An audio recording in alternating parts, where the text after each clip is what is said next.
আসসালামু আলাইকুম গেদা গেদিরা বেকমালা কেবা আছো আল্লাহর রহমতে আমরা মেলা ভালো আছি। আজকে দেখো আমরা কোনে আছি, আমরা আজকে ফুড কোর্টে আছি। আর ফুড কোর্টের আমরা প্রায়ই আসি, কারণ এখানে না অনেক সুন্দর সুন্দর জিনিস খাওয়া যায়, অনেক সুন্দর সুন্দর জিনিস দেখা যায়। এটা আমার অনেক পছন্দের জায়গা।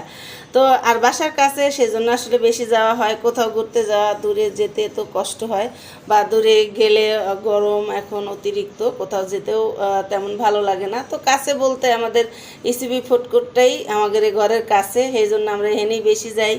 আর এখানে পরিবেশটা তো অনেক অনেক সুন্দর। নিচে আমরা কি খাচ্ছি জানো? নাচস খাচ্ছি, তোমরা তো দেখছো। আর উপরে আইসি হলো গা, এখানে আমরা কোল্ড কফি খামু। যারা ঠান্ডা পছন্দ করে তারা কিন্তু কোল্ড কফি বেশি পছন্দ করে, যারা গরম পছন্দ করে তারা হালকা চা বা কফি খায়। তো আমরা এখানে দুই ধরনের জিনিসই খাবো, কেউ চা খাবো, কেউ কফি খাবো, তাই না? তো আমরা সবাই মিলে আসছি। আর এরা